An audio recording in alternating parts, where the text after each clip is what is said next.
Welcome to the Microcast, the short-form podcast from Microcosm Coaching, where we break down the science, strategy, and psychology behind smarter endurance training. Each week, we tackle a key concept in running, training, or recovery, and we give you practical tools you can apply right away, whether you're building back, leveling up, or chasing down a big goal. We keep it short, evidence-based, and grounded in real coaching experience. No hype, no fluff, just actionable insights to help you train sustainably and perform at your best. Let's get into it. If you're training for Boston this year, you already know this isn't just any marathon. Boston rewards runners who come prepared, who understand how to manage the downhills, the Newton Hills, and that final high-energy push down Boylston. That's why we created Run Your Best Marathon at Boston, a 4-part webinar series from Microcosm Coaching designed to help you nail every detail of race day. Across 4 expert-led sessions, we'll cover course strategy, how to pace the rolling terrain, avoid the trap of starting too fast, and use the course profile to your advantage, race fueling and hydration, what to eat, drink, and practice in training so you stay energized through Heartbreak Hill and beyond, mental prep and mindset training, how to stay steady when the race gets tough and harness the energy of those Boston crowds without burning out early. We'll also chat through taper and race week logistics, including everything from travel, nutrition, and recovery to what to do in those final days before the start in Hopkinton. Each session includes live Q&A with our coaching team, plus practical tools you can apply immediately in your training. Think downloadable pacing guides, fueling templates, and real-world examples from athletes who've been there. For less than the cost of a new pair of running shoes, you'll get pro-level guidance, a clear plan, and lifetime access to all recordings and resources.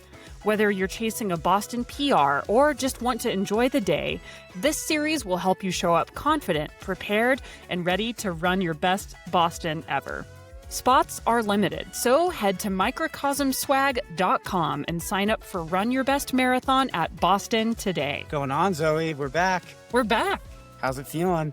Good. I was just thinking, I feel like I'm at a slightly weird but normal, but weird place in training where, I don't currently have, I guess I have one thing on the calendar for next year, but it's like a small marathon. Or at least it's not like an A event by any means. I thought you had your A event. I don't know what my A event is. I don't want to spoil things for the audience here. I know they're just on the edge of their seat. If I have an A event, I don't know what it is. Chianti? That's not... I would say I guess I can have 2 A events. Last year, I definitely didn't approach that mentally like an A event. Oh, my. Really? Yeah. 75-mile race. Yeah. For me, I was just Interesting. This is my eat, pray, love era. And I'm going to Julia Roberts this as much as possible. Well, I think, I had changed coaches and I had changed training approach. So I think I was really going in with not a ton of very specific expectations and was I just want to do a big European race. I want to do my first golden ticket race. You were trying to communicate with your coach. You had just gotten a new coach. So it was really sort of in a process of recalibrating things. And so I definitely went in it with it was more of a pulse on the way to my A event Run Rabbit, but I will likely approach it differently this year, but I haven't signed up yet. So I feel not totally honest saying that's my A event. I feel like I'm in the process of committing to it, I guess. It's a little weird that I'm signed up for. You're signed up for my A event? Yeah. Awesome. So I'd like you as your partner. I'd get my shit together. Get your shit together. I do think, it is an interesting season, right? A lot of athletes right now have they've accomplished their A race for the year, and they're thinking about what's to come. No, that this podcast today is not about goal setting, but I just say it's nice to bring in our emotional context and we're humans also, and we are also athletes, and I think it's helpful to share sort of how we're navigating this in the hopes that it's helpful for other people. Yeah, and I think this is just a good time of year to feel weird about where you're at. It's a great time of year to feel weird. Yeah. It's spooky season. Yeah. Witchy season. Stay engaged, get out, do your runs. But probably, thinking more about a transition season or just an extended recovery time. there's no real reason to rush back into things until I like to tell athletes like, all right, you just did your A race, at least 3 to 4 weeks of recovery. Yeah. Some athletes go into a transition season because they need more space. They need more, longer period of time for a mental refresh. They want to get into some other stuff. So, we look for ways to incorporate that into the training. And then, when you're really ready and you're chomping at the bit to do hard things, that's the sign that it's time to start training for 2026. And it doesn't matter if you have a goal or not. Yes. Because there's plenty of work to be done. Exactly. Like I sort of put my training approach like at the macro level into one of two buckets of like training to race. And I love racing and I love training to race. And I also love training to train, which is like training hard AF without necessarily attaching it to a specific race, because I love training and I love getting better at running.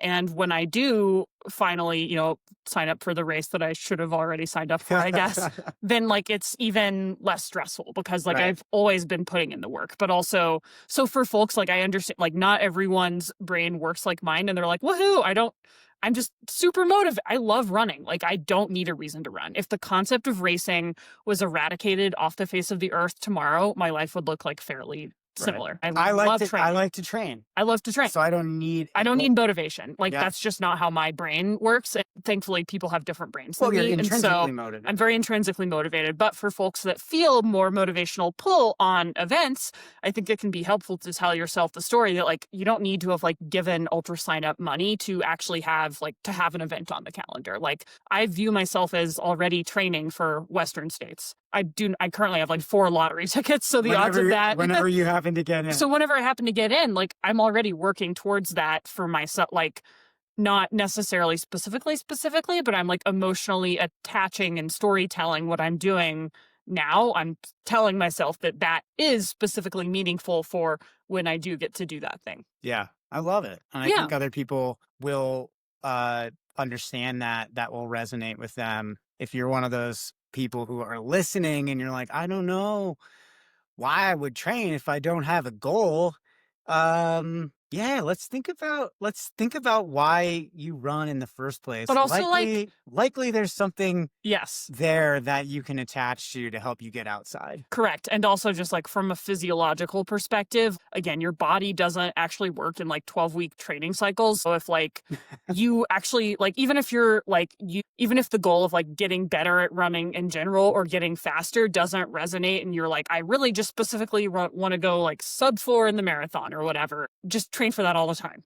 Like always be training for that, because then it takes the pressure off that 12-week training cycle and actually respects the timelines on which the human body functions. Like obviously you should be training in that 12-week lead up and you're sharpening and you're honing and you're specifically targeting specific energy systems. But all of this is like the microcosm, like free space on your microcosm bingo card of like zoom out, play the long game always. Always be training. Always be training. All right. Except for when you need to not train. Then don't train. What are we getting into today, Zoe? We're talking about some hot or nots. We're going to answer probably the most normal question we've gotten from Reddit. So thanks for that.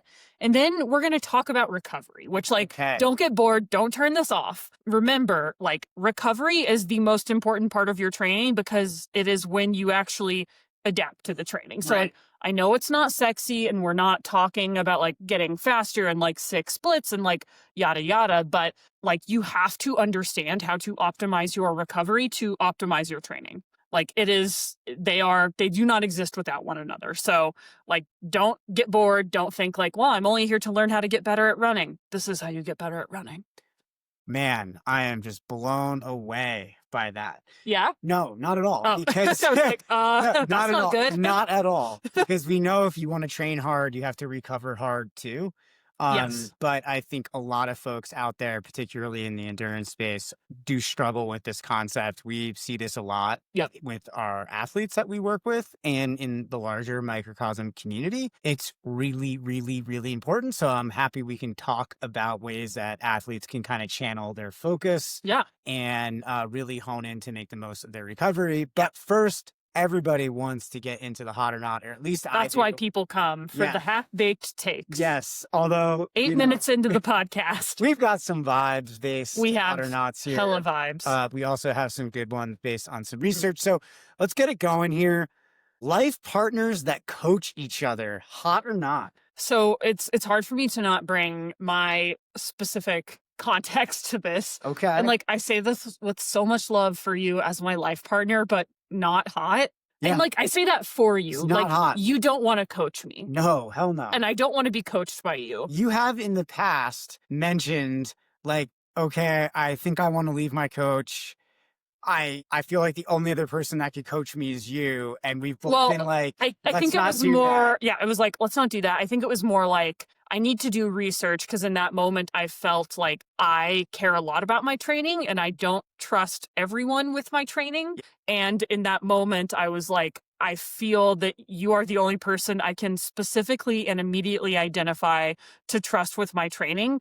And if that is true and I don't want you to coach me, then that means I need to go do some research and interview some coaches. Yeah. Well, so that's what I did. It's a crowded market space. It's a crowded marketplace right now. But yeah, totally. I am really not hot on this. I think it's very difficult with the context that life partners have. Yeah. That they can adequately hold each other accountable. Yes. And really to be objective. I'm not objective about you. Right. I have chosen to tie myself legally and monetarily to you forever. Just and to legally, swear just monetarily. and emotional, like in all the ways. Like that is it's nice to be like, and something we don't do. And like we obviously like there's a robust exchange of ideas, and honestly, we're always trying to talk less about running in our relationship, truth be told. And this would run counter to that. And I'm trying to do better at not coaching you on You're trying to do better. I do like being able to ask you coaching questions, but I want a coach who can be objective, and their primary go forth is to be objective about my training and to help me see things clearly when I can't see them clearly because I live in a Zoë echo chamber, and couples can very much be echo chambers. Right. Like you and I have distinctive views about things, and I always want those views to be challenged. I am always soliciting feedback from people who disagree with me, and I am always soliciting feedback from people who exist outside of our little system here, and I'm always trying to make sure we don't become hermetically sealed off from other ways of being and other ideas, whether that's existing day to day as a couple, and making sure we don't just become like holding up a mirror to each other and saying like, you're perfect. No, you're perfect. Like, no, you hang up first. But like my goal as your life partner is to try to see you clearly. And my goal as an athlete who is paying a coach to make them better is for them to see me clearly. And I think that for me, at least in my understanding of these two things, and I hold space that other people are going to have really different understandings of these things, but those things don't coexist for me. Right. I totally agree with that. I think, partners can be mirrors of each other's beliefs. Yeah. Many of their habits. And like you mentioned that like echo chamber, I feel like things can become very compartmentalized. And the role of a coach is to help an athlete see what they can't see. It's to have those outside perspectives. Yeah. And it's very hard for that to exist within a partnership. Yes. And actually we're really different in a lot of ways. We are extremely different. I'm sure the audience at this point, has picked up on that. I'm a Leo, you're a Scorpio. Right. It's tough. We're working through it. It's really hard for you. It's really hard for me. But, our core values are actually really aligned. Yeah. But I do think it's, a practical and a coach-athlete relationship that's successful is one that can draw on consistent outside perspective that can help the athletes see what they can't see. This is so hard in a partnership because like if you have the exact same values or really similar values as somebody else, you talk about the same stuff, you kind of like run in the same circles. It's all just that same information being fed back to you. And so then it's really easy to miss stuff. And I think for that reason, right there, it's not practical for partners to coach each other. Yeah. It's very hard emotionally to hold somebody accountable to something. Yeah. when you have some more of like of their life context. Correct. And that's not to say like when we coach our athletes, we don't have as much life context as possible, but there's a level of like separateness. Like Yes. there's a distance there that allows it to that accountability to be correct to happen. Because like while it's really important for us to always be really intentional about how we're communicating with athletes, because like how you deliver a message matters immensely when you have different emotional lenses on those relationships, like with a friend or with a life partner, a romantic partner. Like I will sugarcoat that, or I will become, especially for me as a like people pleaser in recovery, I'll start to give more time, attention, and energy towards how I'm giving the message than the message. Yeah. Like if I'm like, you need to rest, if it, like I will not struggle to like tell an athlete like you need to rest. But if it's an athlete that I'm like very like, or someone like I don't coach friends anymore. When I was a younger coach, I'd be like, yeah, I'll coach my friends. No, like it's very hard with like someone that like I want to go get a mocktail with later to be like, hey, please rest. See you at 7. Missed all your workouts this week. You missed all your workout. That's like super not cool. Anyway, love you, sis. That's hard. And so I want to be able to, and like, that's me not putting the athlete first. And I want to, or putting the friend first and putting the friendship first. Keeping those things separate for me allows me to prioritize the person above myself. And that is important for me. I totally agree. I'd be curious to see what audience members think about this because, you know, both you and I have coached plenty of people who were previously coached by a partner.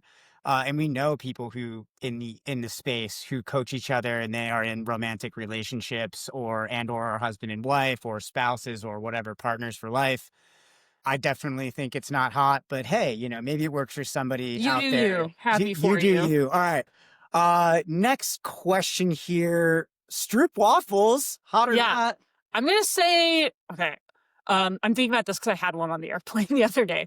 Is that really a Stroop waffle? Yeah, there it was a like Stroop caramel waffle. inside. Yeah, it was really good. Did you have one too? I've had that before. Yeah, it's really good. I didn't have one this week. I'm going to say I love it as a snack or a pre-run breakfast. I struggle to waffle while running. Yeah, I think it's not hot. Not that hot. Not that hot during a race or a training run. Yes. But really hot. But they're so after like, or before, yeah, or when you're on the airplane. Yeah, I wish it worked better for me to eat during runs because I think they are delicious and they're an amazing way to get in a bunch of carbohydrates and they taste great. But I struggle to like run fast while also choking down a waffle. Too dry.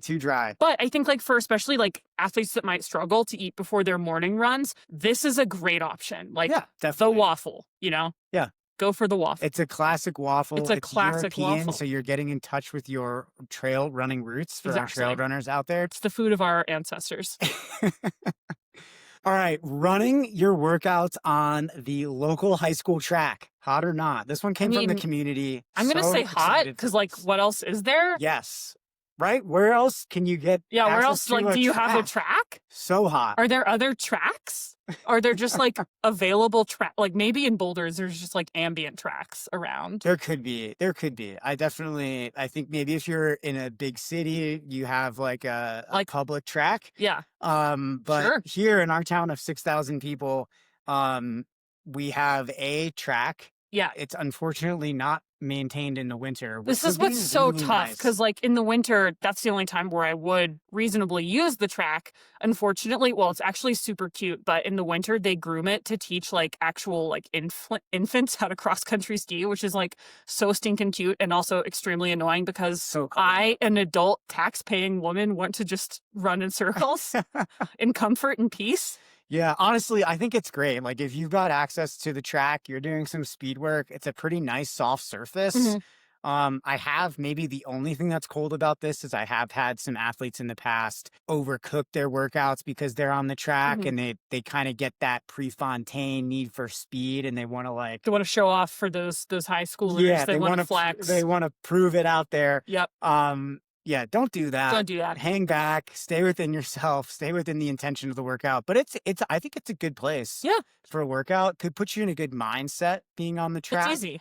Yeah, and hopefully anything like to get, I think a big part of like having quality workouts is not being like worried about like change. Like navigate like any variables that you can remove, the more you can focus on just executing the workout. So I'm going to say hot on that. Should we do, well, let's run through adaptogens. Yeah? Yeah. Oh, this one's also from the community. Hot or not? So, okay, let's define terms because this is kind of a what is an adaptogen? Yeah, so adaptogens are herbal compounds people might be familiar with, like ashwagandha, rhodiola, ginseng, that are marketed to help the body adapt to stress. Like I feel I see these in like a lot of like truck stop pills or like truck stop like energy drink type things. Right.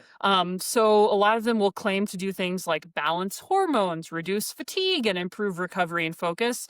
I think it's important to note that those are all really different things in really different systems, and there's not a mechanism that could reasonably explain all of those things improving. And also B, they're extremely vague and hard to measure. So I think that like a good rule of like, if you wanted to sell something, a great way to make it hard for people to assess the veracity of your claims is to make them vague as hell. So adaptogens, vague as hell. It is. And it's not actually a term that's recognized in the medical or pharmacological science world. Yeah. Which I think is kind of a red flag. I mean, toxins. Yeah. Like or detox. We're talking about some beverages or some pills that you can take that maybe there's some claims around them and maybe they have some benefits, but likely really don't know because most of the studies on this stuff are small, short, they're poorly controlled. They're often funded by the companies that are hawking these supplements to begin with. So there's a bit of conflict of interest. I mean, it's all conflict, no interest. Exactly. I'm trying to put it nice. Yeah. Here. God, just rip that Band-Aid off. These companies are trying to make money off of you. Yes. So, there's just not a lot of, if no consistent evidence around these things like altering your cortisol levels or helping with performance in any way, aiding in recovery, as we'll talk about later. So spoiler alert, adaptogens are not part of the best practices for recovery. Yeah. I think, maybe there are some bright spots in here. Yeah. So there's some, again, like I'm not comfortable saying consume any of these. There are, but like just to be accurate in how we assess this, there are a few studies that suggest rhodiola might slightly, like barely statistically significantly, so not like clinically or practically significantly, like not like you're going to see your marathon time change, but like if you were measuring things to the second in a lab, maybe you pick up on some nuances. Rhodiola might slightly reduce perceived exertion or improve time to exhaustion in endurance athletes, but those effects are like super duper marginal. And there's also been some studies that didn't replicate it. So do with that what you will. Actually, do with that what I will tell you to do with that, which is to not spend your hard-earned money on these. Yeah, don't do anything with that. Don't do anything with that.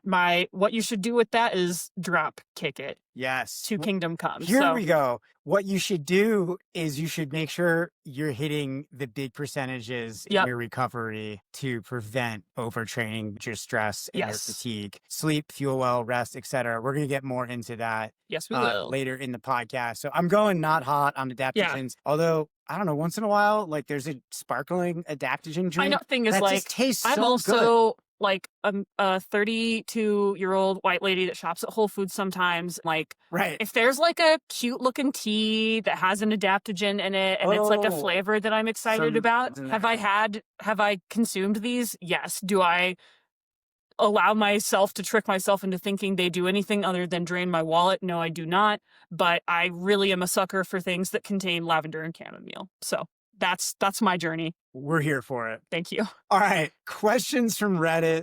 Love this segment. Why does running on a treadmill feel so much harder than running on the road or the trail? Love this. It's a really great question. It's a really good We're question. getting into treadmill season. It's not that far away. For some folks out there, I'm thinking of my athletes in Alaska. They're already getting on those treadmills. So yeah. Why does it feel so freaking hard?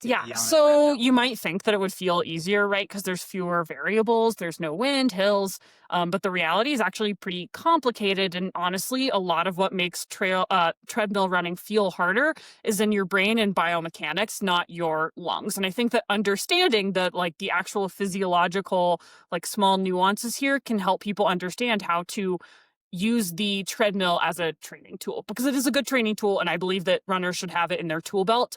Like I used to be one of those people that was like, I will avoid the treadmill at all costs. I will run in a blizzard. And then I decided that I love myself and won't do that anymore.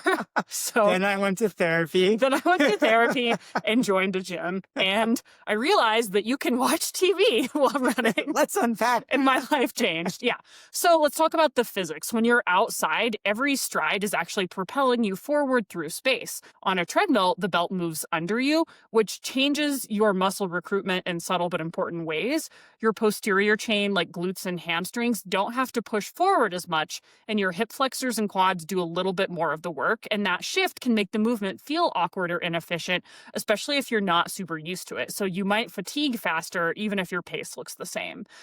I will also say that like every treadmill is calibrated differently. Yeah. And if you belong to kind of a janky gym like I do, it's probably just like straight up not calibrated. Like they kind of have to be tuned like pianos. Yeah. So the data on treadmills is a vibe more than it is real numbers. It's such a vibe. It's such a vibe. Just fully a Taylor Swift song divorced from reality. You know what? Big grain of salt. A vibe is like outside when you're running, you're cooling yourself with airflow. Indoors, every like tiny movement or your perceived exertion increases because there's no movement in the air. Yeah. And so that feels hard. Yes. And, you know, studies have also shown that running at a 0% incline on a treadmill is physiological easier as a lower oxygen cost than running outside, which is why, you know, we tell athletes a lot, like consider 1 to 2%. They'll hear that, but I want to debunk that. Well, I tell my athletes often to use 1 to 2%. And I do find that that's very helpful. But the debunk is that all of our treadmills are calibrated differently. Yes. So like my 2% could be meaningfully different than another treadmill's 2%. Totally. 100%. Which is why, like, when we combine different treadmills that aren't all calibrated correctly, if any are, different speed belts, cooling conditions, which vary indoor versus outdoor. Do you have a fan on you inside or not? Like, how hot is it in there? That all means that we have these factors that make our RPE potentially can make our RPE. Yes. And so that makes running on the treadmill feel more difficult. Yes. And then, you know, I think if you're ever getting like too locked into the details, like the 1 to 2% of it all, like, again, do that. If you like it, fine. Whatever if you don't, because again, like who the fuck knows what's going on with your particular treadmill. Right. I mean, it's not like the numbers are not at all like it can give you some, like, again, it can give you a vibe of like, did I run 5 miles or 25 miles? That's useful information. And like, you can get, you know, so there's some amount of actionable information, but you don't want to get too married to the paces, too married to the distances, too married to the speeds. I think the third big section here is psychology, because the treadmill, and one of the things that makes it really feel harder for folks is that it removes those external cues. You don't have scenery, changing terrain, there's no wind or temperature variation that helps keep you engaged. These subtle things that cue your brain and body into thinking like, I am moving through space and time. And when you don't have that, it can definitely feel like you are not moving, and also time isn't moving. Yeah, time just moves differently on the treadmill. Yeah, so that sensory deprivation increases perception of effort because your brain's basically like, we're working hard and not getting anywhere. Why? Oh my God, why? I'm just watching my little dot go around the fake track on the visualization here. How do we get the most out of running on the treadmill? So a couple key points for athletes to think about. Train by effort, not pace.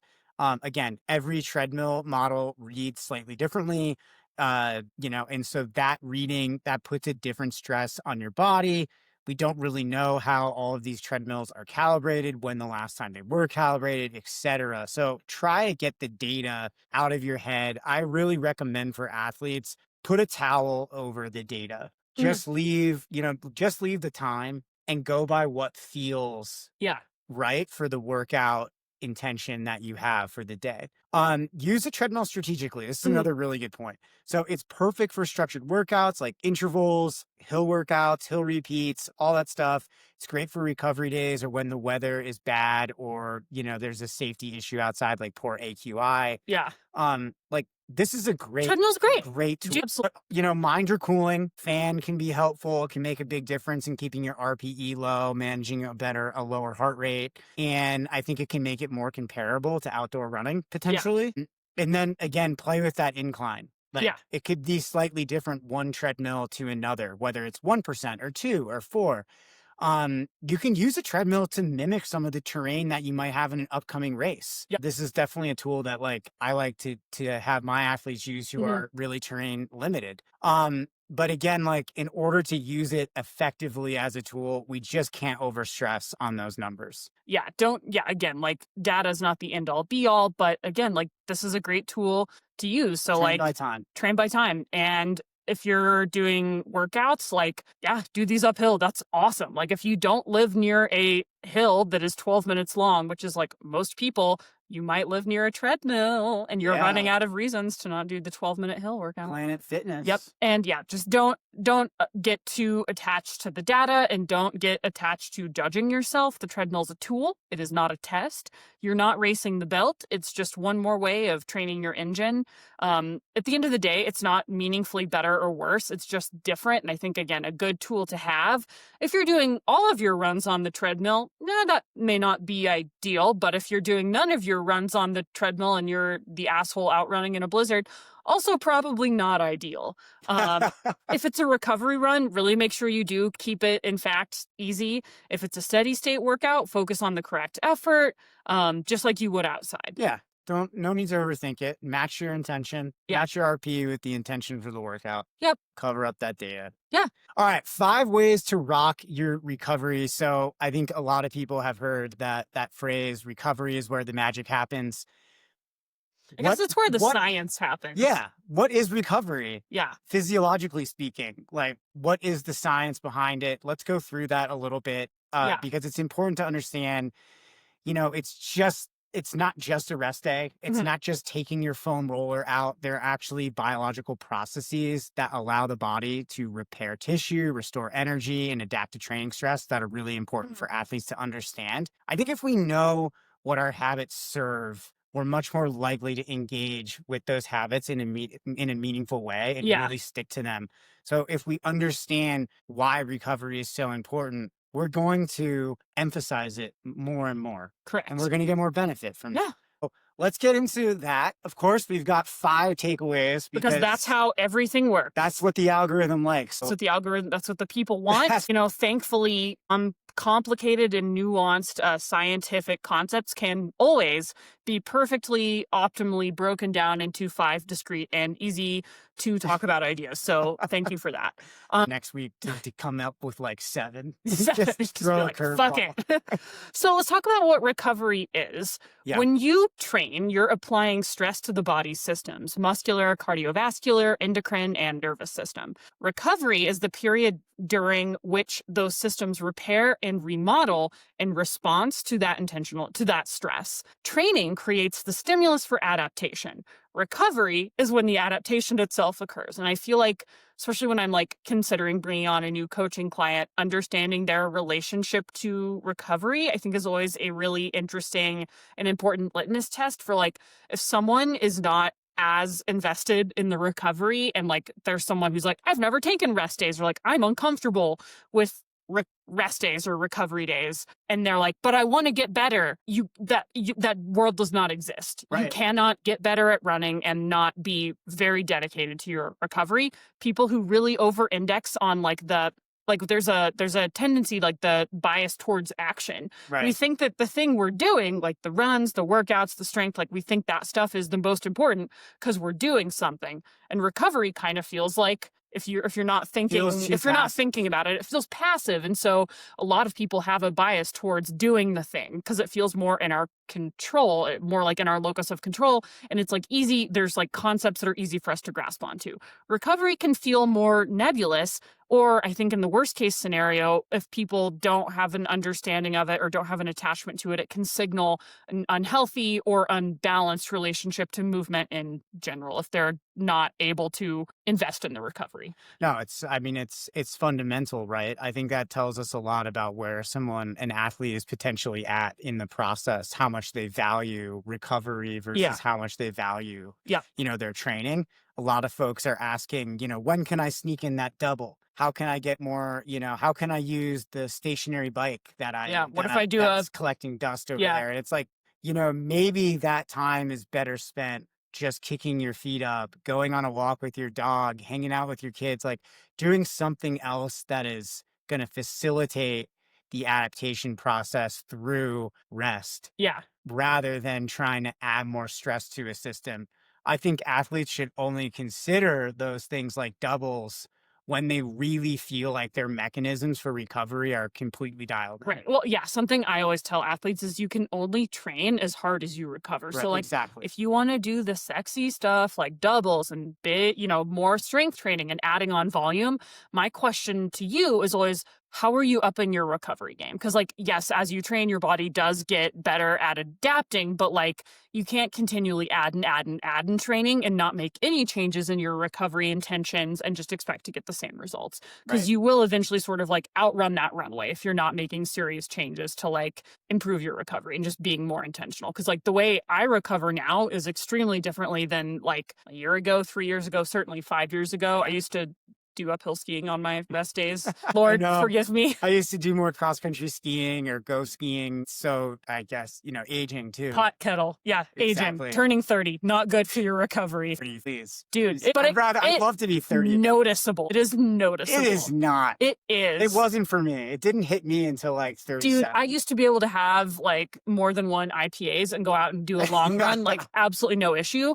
That would kill me now. I would be dead. You would be dead too. I would die. So let's talk about the physiological mechanisms here. Yeah. I think one of the important ones is muscle repair. So repeated contractions through running, strength training cause microscopic damage to muscle fibers, especially eccentric contractions. That triggers an inflammatory response. Immune cells like macrophages and neutrophils clear debris and release cytokines that activate satellite cells, the muscle stem cells that are responsible for repair and hypertrophy, like building muscle. Those cells fuse to existing muscle fibers, strengthening them and sometimes increasing cross-sectional area. So building muscle. Mitochondrial and capillary adaptations. Endurance exercise increases oxidative stress and AMP-activated protein kinase, AMPK activity, which upregulates PGC1A, which is the master regulator of mitochondrial biogenesis. Those changes, you don't need to memorize that. You barely need to understand Take your notebooks out, guys. Here's the part that you need to understand. Those changes occur during rest, not while training. Capillary density increases through angiogenesis, improving oxygen and nutrient delivery to muscles. So doing the running initiates the system that causes the changes, but if you don't complete the cycle and do the recovery, then it's like you didn't even initiate the system. Right. Well, the system is initiated, but the adaptations never take place. Right.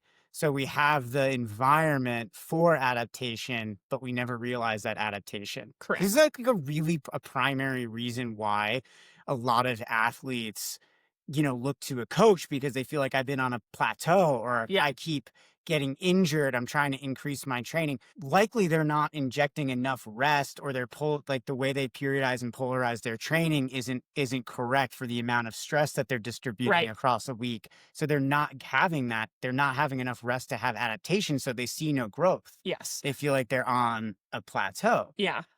There's also some other really interesting stuff here too, other mechanisms in the hormonal and the nervous system. So hard training raises cortisol levels and shifts the body toward a sympathetic nervous system state. So that is essentially saying training creates fight or flight response. It creates stress. Yeah. And you like cortisol, again, it's not like, I think sometimes people hear it and they're like, cortisol, bad. I saw on Instagram about how it's bad. No, it's okay in the correct amounts, especially on purpose and especially when you counteract it with recovery. So that's correct. And recovery is what happens when we enter a parasympathetic state where that fight or flight system deactivates, we go into a state of rest, our cortisol comes down, our digestive system picks up. We have, a state, an internal state where recovery can actually happen. Yeah. So really, really key, like if you're an athlete who's training in your stress is quite high because of other external circumstances, it's important to take that into account. Like, are you having trouble shutting down at the end of the day? Is your mind racing? Are you having trouble shutting off? Those can be signs that you're not entering that parasympathetic nervous state, which is impacting your recovery. We need to develop some tools that are going to allow you to enter that state. Yeah. All right. Key ideas here, Zoe.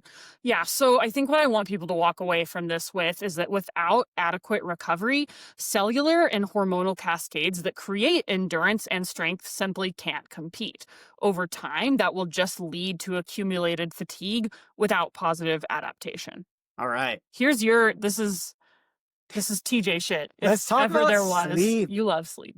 I always tell people sleep is the Swiss Army knife of recovery, because it covers so many different parts of of the way our bodies recover. Yeah, because it's so foundational to all of these systems. And I think it's underappreciated because it's like, that thing we do every night. So it's not novel. We don't have to put on a pair of boots. We don't grab a special foam roller that attaches to your calf. We're not taking a fancy supplement. Well, I'll actually say, I think another complicated, we're going to go into nuanced territory here. And this is where working with a coach and understanding yourself is helpful.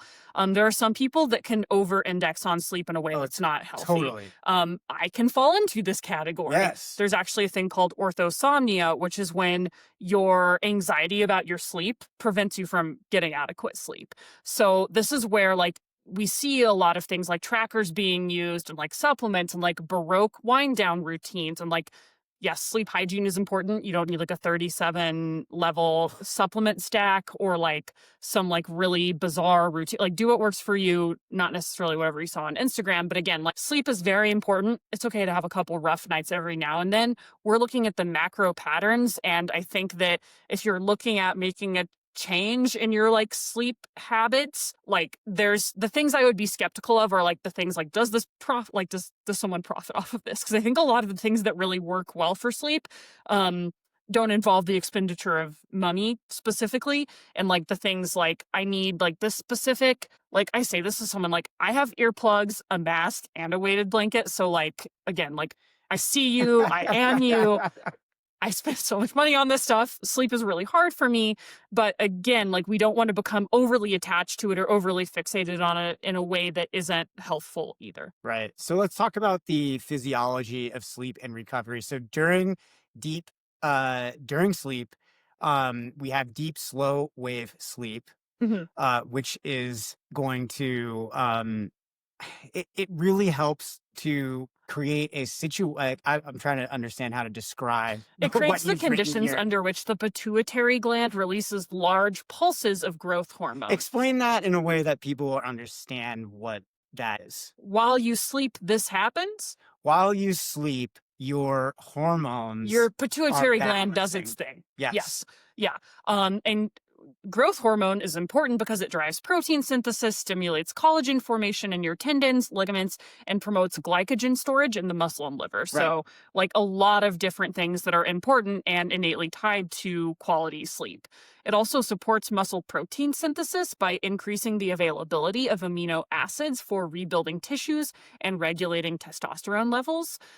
There's also the glymphatic system, which is active mainly during sleep. Again, none of these things are black and white, a lot of it's gradations, and this particularly is active mainly during sleep, which helps clear metabolic waste from the brain, including adenosine, which can build up during just when you're living life and you're awake, and other inflammatory byproducts, your brain gets kind of scrubbed down while you're asleep. So autonomic recalibration also occurs overnight, so your heart rate should decrease if it's, again, these are one of those things where if this isn't looking good, something's likely out of balance. We need to zoom out and look at some solutions here. But heart rate decreases, your heart rate variability improves, your parasympathetic tone rises, and all of those are signs of physiological restoration. There's actually, I found a 2015 study, meta-analysis that looked at 113 sleep studies and found that sleep restriction instantly impaired reaction time, endurance, and glycogen resynthesis, and even showed that one night of shortened sleep reduced time to exhaustion and altered glucose metabolism. Again, not trying to fearmonger and say, like, if you got a bad night of sleep, it's all over. I always get like 2 fucking hours of sleep before races, and I've done okay. You know, we made it. We're here. You're fine. We're fine. Not ideal, but again, don't like, this is not a thing I want us to have an unhealthy attachment to. So maybe you can walk us through some practical implications here, TJ. Yeah, and I think that's where the rubber meets the road, because we can kind of go through these systems and what's happening hormonally, how our HRV is changing, and how our parasympathetic nervous system is turning on while we're sleeping, go through all of that. But really, it's just like, what do we need to do to actually have a restorative night of sleep? I think one of the first things we can think about is consistent bedtime hours. Having a stable that helps to stabilize your circadian rhythms. Your body likes habit. Yeah. Like, we're all creatures of habit. Whether we are in denial, it's the truth. And so going to bed around the same time each night and waking up around the same time each morning is very helpful.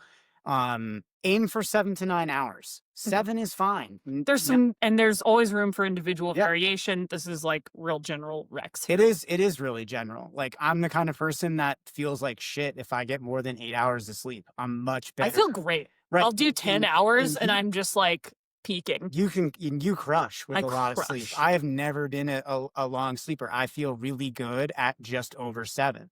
So it is really individual, but with that awareness, you can kind of target and know what you need, and you don't have to get wrapped up in like, did I get 8 hours or not? Yeah. Notice when you feel good and when you don't feel as good. Colder room temperatures also can really help with deep sleep. Yeah. And we know we need deep sleep to have the presence of growth hormone, which is important part of recovery. Yeah. And one of the systems that's is happening when we're sleeping, keeping your room cool helps with that.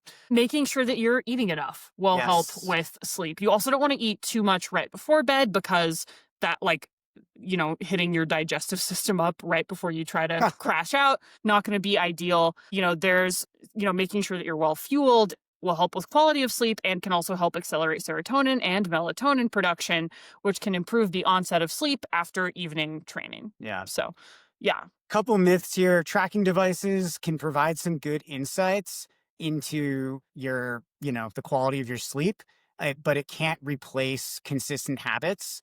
Overnight wearables for HRV are not that accurate. They're not that accurate. Watches, Oura rings, all that stuff. What we recommend is the HRV for Training app. Take a morning reading, see where you're at, follow your trends over time. I wouldn't honestly worry about tracking the amount of deep sleep you get, tracking your REM cycle, any of that stuff. Just listen to how you feel. And ask yourself how you feel before you take a morning reading on your device. Don't let the device tell you how you feel. Be really intentional about that, because it's so easy to like outsource how you feel to a watch, but like, you are smarter than the watch. And I think lastly, you know, naps can be great, but they're not going to replace your sleep. You're not going to end up in deep sleep or REM cycle, any of these phases of sleep where we do have the increased levels of hormones and the hormones balancing protein synthesis and all of that stuff. You're not going to get that in a nap. So if you're thinking you're going to catch up and recover well because of your napping habits, it's not going to happen. The science just isn't there. I think I nap maybe once or twice a year. Yeah.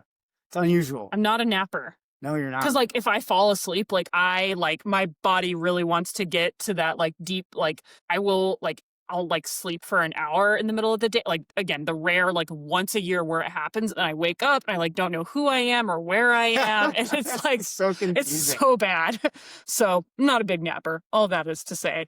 All right. So number 3, fuel properly. Nutrition and metabolic recovery. Obviously, if you've been listening to this podcast for a while, you know there's a component to recovery that involves how you eat. So training depletes glycogen stores. You've heard this before here, and it initiates muscle protein breakdown.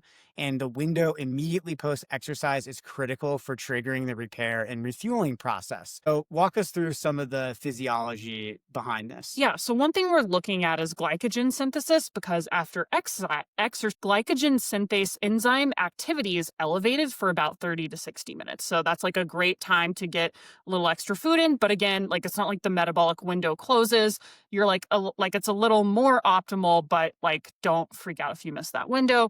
Consuming carbohydrate in that window increases glycogen resynthesis rates too. In some studies, actually up to 3-fold compared with delayed intake. So don't delay intake if it can be avoided, but also don't not intake because it's delayed. Does that make sense? It makes sense. I think people like If you really can't- get attached if you- to the idea of a window, which isn't a thing in the way that people think it's a thing. Like the window doesn't slam. If you miss the window, eat at the next available Yeah. opportunity. It is still I mean, incredibly helpful. I guess the like easiest Don't way to skip. say it is like eat as soon as you can. Yeah, don't skip. Yeah, don't skip. Meals. Carbohydrate replenishment helps with intramuscular glycogen, and that restores, which is the primary substrate for endurance work. So like a protein shake is great, but make sure there's also some carbohydrate available. So most recovery drinks marketed towards endurance athletes have like a 4-to-1 carb protein ratio, which is great. We want both carbs and protein for recovery. But if you're one of those people doing like a protein powder type thing, make sure you're mixing in some amount of carbohydrate to replenish your glycogen stores too. Yeah. Another important thing is insulin signaling, because co-ingesting protein with carbohydrates stimulates insulin secretion, which accelerates glucose uptake into muscle cells and provides amino acids for repair. Recommended intake that we're talking about here is going to be like 1 to 1.2 grams of carbohydrate per kilogram per hour, plus 0.3 grams of protein per kilogram within the first hour. Protein synthesis. Muscle repair depends on the availability of essential amino acids, especially leucine, which triggers mTOR signaling and protein synthesis. So that's something that's like, again, don't get too caught up in the like exactitudes here. Eat enough of diverse micro and macronutrients. Make sure you're getting enough carbohydrates. Make sure you're getting enough protein. Yeah, I think a good tip too for athletes who are maybe concerned about whether or not they're getting all of those amino acids is have a protein powder available to you that has the essential amino acids in it. All of the good ones have all of the essential amino acids. And like if you're eating generally a good, like a decent diet, you should be able to access if you have a shit diet, we need to talk. That is a concern. And if you're like, I have a shit diet, I won't do anything to change it, but I will consume a protein shake, then great. That makes me slightly happier. I know those people. I know those people. These people exist 100%. But just like, if you're someone who's like, a lot of the times the people who hear that and get nervous are the people who are doing just fine with amino acids. Like if you're pretty on your nutrition shit, don't stress about amino acids. You're like, if you're eating quite well, we good. So I think another, like, I think the sort of like practical, like what should you actually do here is to consume a carbohydrate protein mix soon after training. So, you know, like sort of like more low key options might be chocolate milk, almond milk, like whatever your milk jam is. Could be a smoothie with oats and yogurt, a sports recovery mix. Continue balanced fueling throughout the day rather than relying on one large meal. I think a lot of times athletes are nervous about snacking because like culturally snacking gets a bad rap. Snacks are awesome in meeting your recovery needs. So I think a great thing is like having intentional snacks so that you don't just like get to the end of the day and you're like, oh my God, I'm so hungry. I have to eat like an entire bag of popcorn. Have like a carbohydrate and a protein source at all of your snacks. Make sure they're well rounded for the best, most sustainable energy. I think a couple like mistakes that we see athletes make pretty frequently, protein shakes alone are not going to be enough if your carbohydrate intake is low. Again, a lot of times folks get really caught up in some diet culture nonsense where they start to like overemphasize protein to the detriment of carbohydrates because people are worried that carbs are going to lead to a change in body composition they don't want. So they feel safer consuming protein. Athletes need both. Totally. Absolutely. Don't fall for the diet culture bullshit of like, just because something has protein in it doesn't make it healthy. Eat snacks if you want, eat ice cream, eat chips. They don't all need to have I think protein. another common thing that we often see is underfueling after workouts in the name of fat adaptation. This obviously, we talked about this before in the context of training and how do we get better at utilizing onboard fat stores. But this is also something we see in recovery. Athletes make a big mistake by not eating well after workouts and not eating close enough to the workout. This helps to put yourself in a situation where your risk for injury goes up and your recovery status decreases. And I think a training quality way goes down. to think about is your recovery starts during the run. Right. If you're under fueling during your workout, during your long run, you're already digging yourself into a hole that you won't be able to climb out of in recovery. So like, that's why we always emphasize fuel through the finish line, fuel through the end of the workout. Like, take that gel. Like, even if you're like, oh, I'm like about to go eat lunch, continue to fuel well, because if you allow yourself to, like, if you dig yourself in that hole, you're actually just delaying and hindering your recovery. So don't do that. All right. Active recovery movement as a recovery tool. So low intensity activity accelerates the physiological recovery by maintaining circulation and promoting metabolic clearance without adding stress. Some mechanisms here: gentle aerobic activity increases blood flow. It enhances oxygen delivery and the removal of metabolic byproducts like hydrogen ions. Contrary to popular belief, lactate itself is cleared rapidly while you're training and directly after. So this really serves to kind of assist with that recovery in your tissues. Yeah, this is like a misconception I feel like we hear. Like, I had a track coach that would be like, we need to flush out yesterday's lactate. And it's like, we don't need to do that. That's not how that works. Sorry, Coach Matthews, to throw you under the bus. Movement, it's great for maintaining mobility, flexibility, prevents connective tissue stiffness, supports lymphatic flow. And active recovery also helps restore the autonomic balance by stimulating the parasympathetic nervous system through rhythmic, low stress motion. Yeah. Do you want to talk a little bit about the kind of workouts that athletes can do and the intensity level they need to maintain for this to be successful? So this needs to be easy runs, spins, maybe swims, like gentle ellipticals, RPE 4. Yeah, it really needs to be RPE 4. Really needs to be Zone easy. 1. Yep. And I would love to get your take on like the nuances between like active recovery and like rest as recovery too. Like because you sometimes take rest days and sometimes don't intentionally as a part of your training, as someone that's been training for like a decade at this point. And that's an advanced athlete move. I personally like at least one rest day a week. That works really well for me.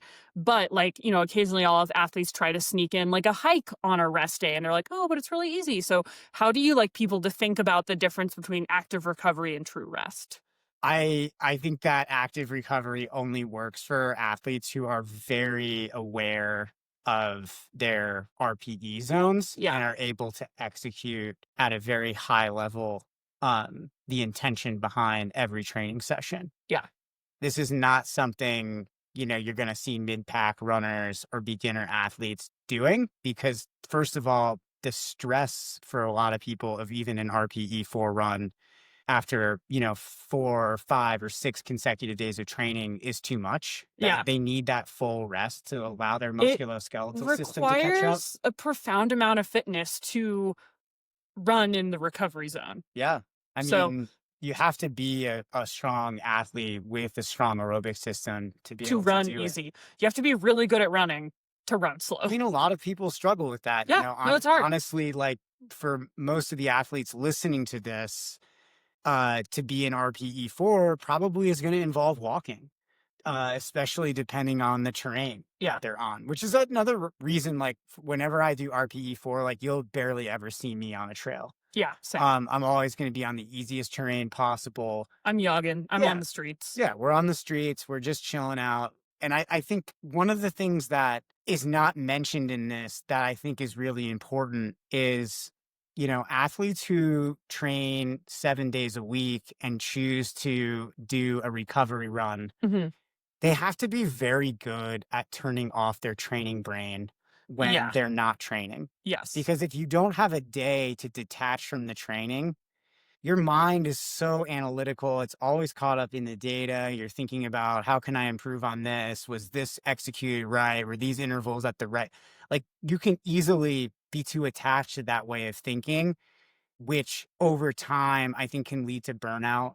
And you don't end up, you don't have that detachment that's necessary to refresh yourself mentally before you go into a training week. So if you are one of those athletes who likes to do sessions at RPE4, can you really detach in those sessions from the from like anything other than like the intention of going very easy? Yeah. Like, I don't think about my pace. I don't think about like how much this impacts the overall volume of the week. I don't think about what aerobic gains I can get from this. Like, for me, what makes those runs successful is I'm just thinking about, wow, it's nice to move. It's a pretty day outside. Yeah.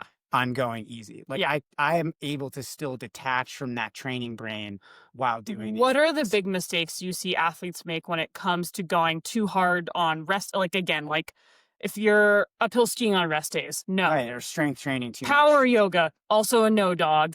Going to like some group fitness class at your gym, that's also not rest. A gentle walk with your dog can be okay. But again, it like really comes down to like intention and execution. There is definitely a world where you can walk with your dog in a way that is not productive for rest. And again, like, I think a lot of this goes back to that training brain. Yeah. Like, I have seen athletes try to take that shortcut because they struggle mentally around how passive rest feels. So they're like, oh, I did a walk with my dog. And you look at the training file and it's like a 7-mile hike with significant vert. And it's like, yeah, that's not rest. Right. Or I snuck in a strength session, or I not snuck in, went swimming, or a spin, but like, also not rest. Your spin was at 250 watts or something. Like, that's not, that like, easy. Taking and this is like, again, it can be so nuanced and individual, and like hire a coach if these are questions you're thinking about, like taking like a very easy bike to the office. There's a world where for some athletes that's okay and appropriate. And there's a world for some athletes that is not so okay and not so appropriate. What's something that I see consistently that raises red flags to me is like the person who tracks the recovery walk on their rest day, the person who tracks the dog walks that they do during the week. I'm not a fan of that. It also, like, as a coach, big gripe, it skews it muddies the training data. It does. I mean, it's nice that apps like Training Peaks exist where you can track just by the discipline, but I do think that it muddies it for the athlete a lot. Yeah. Like, if you're tracking these things, why? Yeah. Like, is that truly recovery? Because I believe recovery is mental and physical. Right. Like, in my brain, I'm not classing it as training, therefore not logging it on Training Peaks, therefore not Stravaing it. 100%. Occasionally I'll Strava like a very easy hike with Bowie because I'll take a cute picture and sometimes it's just cool to see the picture on Strava, But like, I think that it's danger territory if people are trying to think of like all of their movement as something that needs to be measured, needs to be optimized, needs to be training. Right. And I mentioned this not to hopefully I'm not provoking shame or guilt within anybody. It's a good place to initiate inquiry. That's exactly what I think. Like, build some self-awareness. How does this feel for you? Why are you interacting with these things in this way? What does that mean? I think for a lot of people there can be it's like a domino effect. As soon as you start to really look at these things, you understand, like, okay, maybe I am a little attached to the training. Okay, maybe this is not just attachment to the training. Maybe this is about fueling. Yeah. Maybe this is about body image. And maybe this is, I think it can really go into, like, you can open up a can of worms, but it's necessary to open that up. And if you really want to be successful long-term and get the most out of your And I think like one of the common and like pretty devastating pitfalls of athletes who are insufficiently invested in their recovery, and like I can say this from my N of 1 experience, and this is not going to resonate with everyone I share because I believe there will be some folks for which it resonates, of like, I used to use movement as a permission structure for energy intake, and therefore logging things for me gave me permission to consume XYZ amount of energy. Sure. That is not good. That is a very not healthy way of engaging with your training and with food, frankly. And so whenever I see folks potentially like engaging with energy intake or training in a way where it seems like they're trying to like really stack up like every calorie burned and like quantify everything and create permission and like, well, I didn't move today, so I can't, engage with food in this way because I haven't created permission for myself. Or because movement is my primary or potentially only way of managing my emotions. And so like I have to reach for that and I have to like have something I can point out and say like, I trained today, I burned calories today, I did something. And so here's my Strava file or here's my Training Peaks file. And that is not good. And that is something that needs to be talked about with your coach and with a trained mental health professional, ideally who works with athletes and eating disorders and exercise dependency, because a lot of those things can be tied up. And like one of the just like, again and again, people who are maybe at a different place in their recovery and on their journey, if they haven't really tried to be honest with like, where is this decision making come from? Fear, like unreconciled fear around body image and around food can drive a lot of behavior that looks like undermining recovery. Yeah. And I think also we don't want to gloss over how identity plays a role in this too, and how we want to present ourselves within the larger communities that we're a part of, whether it's on Strava, whether it's our local, run club that we show up for.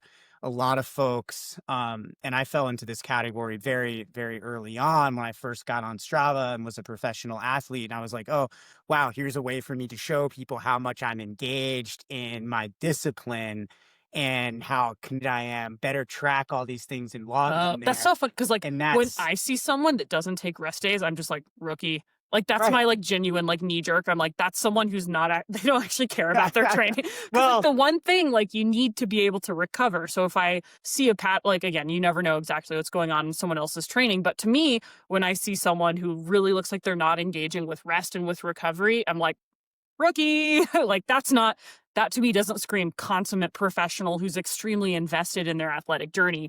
That to me is like, I don't know what's going on with that can of worms, but that's definitely not the behavior of someone who is very interested in improving their athletic ability. To be fair to myself, I've never had an issue with the rest day. Yeah. You're a very good rest. But I do think that's important. Our level of commitment often shows in the outcomes we have. Are we getting better? Are we making progress? How committed we are to recovery? It's tied up in how well we recover. Yeah. How committed we are to our goals is tied up into how well we recover. How committed we are to our progress is tied up into how well we recover. It's an ecosystem that exists there. So if you are struggling with recovery, you're likely going to be struggling to reach the outcomes that you want. So our outcomes, the goals that we hit, it tells us a lot about how committed we are, how successful we are. I think, we can go through these things of like, short walks are great and light yoga is good. Here's the stuff that we know doesn't work, like compression boots. They don't work. Ice baths. They don't work. We know, and there's enough information out there. I just think that the key takeaway to this is active recovery. It supports adaptation by facilitating the body's own circulatory and repair systems rather than substituting them. If you feel like you need that extra rest day, you do. Most people do. 99% of people should be resting 1 day a week. Yeah. I don't have a single athlete that I coach from elites to beginners that don't take a rest day every week. Me as well. It really takes an athlete with 10 to 15 plus years of experience to train well 7 days a week with no injury history. There's so much that goes into reaching the point where you can really actually recover on a Monday recovery run. So I'm not there yet, and I'm at peace with myself. And that's okay. And you likely will, just based on what I've seen. I'm not your coach, but I think if you wanted to be there, you could be there. You'll get there if you want it. Double-edged sword. Sometimes Mondays are so stressful for me work-wise. I struggle to find an hour to go out because I almost don't have an hour. And for a while, when I switched from 6 days to 7, I had to work on Sundays again, which was like it forced me to to not uphold an important boundary of mine, which was I don't work on weekends. It forced me to like, I was so frustrated by that. Yeah. And my coach was like, yeah, that 7th run is going to be really, helpful for you, with where you're at right now, blah, blah, blah, blah, blah. And I was like, I've put up a lot of friction, especially internally. And it took a while. Because you love not running. Dude, I love to rest. I love to rest. Anyways, I don't want to go down the rabbit hole. Don't relate, but I'd love to accept you anyway. Let's, adopting a new technique can be, to say, it can be met with some friction. It can take some time. Yeah. And, be there for that and see what comes up. Yep. Okay. Stress management, number 5, stress management in the nervous system. Yeah. So key. Walk us through so this. key. Again, this comes down to like one of our really like another like big square on your microcosm bingo board is that the body knows stress, not miles. So it perceives all stress, physical, emotional, cognitive, through similar hormonal pathways.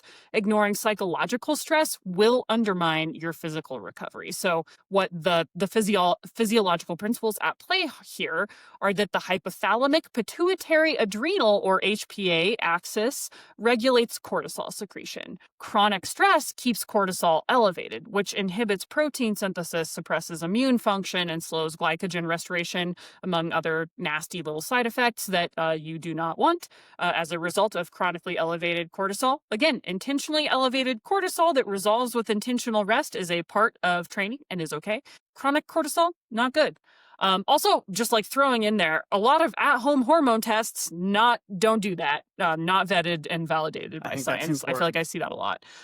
That's like a little YDS moment for you guys. But persistent sympathetic dominance reduces heart rate variability and increases resting heart rate, indicating incomplete recovery. So if like you're seeing like not good like chronically or persistent, like 3-day sort of elevated or bad HRV, 5 to 7 days, or elevated resting heart rate, that means that there's something going on that you are not sufficiently recovering from.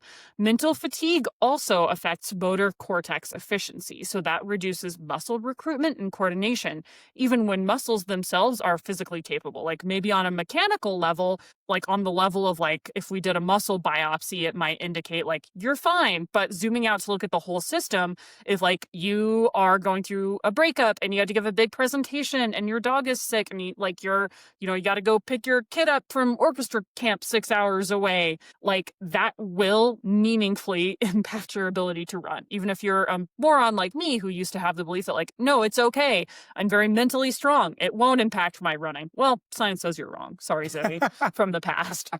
This whole podcast is just a subtweet of me in my 20s. Talk about the evidence, though, behind all of this. Yeah, so there was actually a study in 2018 from Kelman et al. That found that psychological stress prolonged recovery markers in athletes independent of training load. So again, if you're one of those people that's like, not me, I react to stress differently than all other humans throughout time and history. No.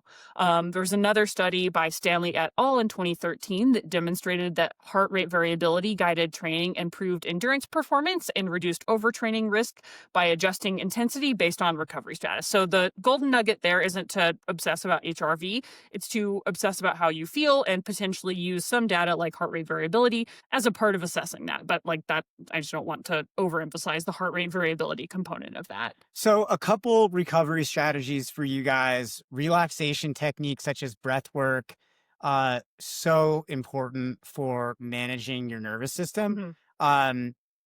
A quick tip: when you're doing breath work, whether you're practicing breathing for 1 minute or you're doing a meditation, something that is proven in the research is a 1 to 2 inhalation to exhalation to stimulate the vagus nerve, which is helpful. You want to stimulate that in order to get yourself into a parasympathetic state. So if you're gonna, for example, inhale for 4 seconds and exhale through your mouth for 8 seconds and repeat that. It's also very helpful to count.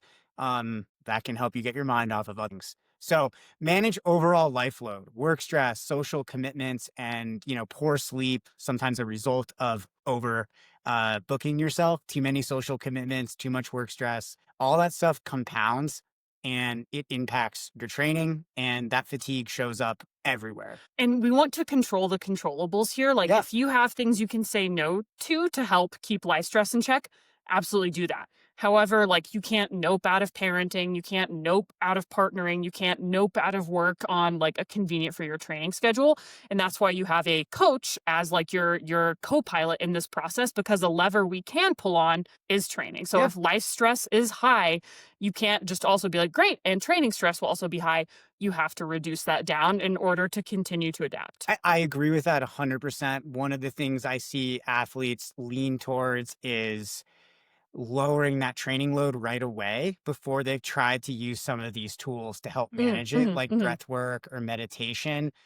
Sometimes when we're really stressed, those things feel like extras, but we don't need to do them for that long. We're talking about just a few minutes can be helpful and is in evidence shown as helpful, especially if done consistently. If you're pulling on the training lever and you're not trying some of these proven techniques, we're not using tools that are available to us. So over time, if those patterns continue, you might be missing out on a lot of training, because often we are having to navigate our training in the context of life stress. Yeah. And to the point I made earlier about like, if stress is high, but you're like, well, the only way I have of managing my stress is to exercise. No, because there are physiological realities associated with exercising. Yes. So you need to have other ways of managing your emotions and other ways of managing stress that are not directly tied to exercise. Well, because you can't, like, if you're stressed, you can't just be like, great, running is my way of coping with that. That might be one tool modality for navigating these things, but there are consequences I think of that's engaging a with it. great reason why we use morning HRV and resting heart rate metrics with a lot of our athletes, and ask them to track that and let us know if they see red flags there, because then you have kind of this like non-biased source of information that it's like, okay, this is telling me that there's something going on with my nervous system. Okay, now I do have a pattern here. Okay, it's a choice to ignore those signals. So, having things outside of just how we feel, because sometimes the emotion is tied into our training and we don't want to let go of that. We need to have some data. I feel like shit, but all I can do about it is exercise. So I'm going to just continue to feel like shit, despite the fact that my heart rate variability is screaming at me to rest. I would say also, don't chase perfection with that recovery data. Yes. That can be a stress in and of itself. All these things need to be used mindfully and not mindlessly. Yeah, when we go through this, there's a solid hierarchy I think we can develop out of these 5 points. Sleep and nutrition are the foundation. Yep. These directly influence hormonal balance, tissue repair, and energy restoration. So if you're not doing those really, really well, you can tune out and go just like turn the podcast off, pull your car over, and do some breath work. Yeah. That is the most important. If you aren't nailing those, then the next 2 steps will not be meaningfully helpful. Right. Number 2, active recovery and stress management can accelerate adaptation by maintaining circulation and nervous system balance, autonomic balance. And then number 3 are our gadgets and our external aids. We love our little gadgets and aids. You gotta have them, but there's a lot of there's very little evidence to support how helpful they are. So this is like on the food pyramid where like candy is just like the little teeny tip. Like, sure. Like, that's where your compression pants are? Yes. That's compression pants are the candy of recovery. I love that. All a part of a balanced breakfast. So, they're nice additions. They can help us, I don't know, maybe find some time to sit on the couch. They can help facilitate recovery. But long term, if that's the thing we're relying on and we're not our sleep and nutrition needs, if we're not, using active recovery appropriately and learning to manage our stress, then these things are really not worth anything. Yep. And certainly not worth the price tag that they often come with. Yeah. Instead of spending money on squeezy pants and fancy vibrating foam rollers, just go to the grocery store. Last word on all this, Zoe? Yeah, the most effective recovery strategy is consistent, evidence-based, and individualized. Recovery isn't a passive process as much as sometimes we think about it or maybe even discuss it that way in the space. It's an active biological process that transforms training stress into fitness. Without it, you're just accumulating fatigue. With it, every mile, interval, long run workout actually pays off. Yeah. So nail that sleep and nutrition, and then start building in some active recovery and stress management tools. It's going to help you. I don't know about those gadgets. Nope. I'm not going to spend any money on them, but hey, That's a choice. You know, some people might, and that's cool as long Happy as you've for got you. those first two mastered. Thanks for listening, guys. coaching@gmail.com. We'd love to hear from you. Send us your hot or nots, get involved with the community, and visit us on the web, microcosm-coaching.com. We've got some coaches with roster spots open this fall, and we'd love to work with you guys. Take care.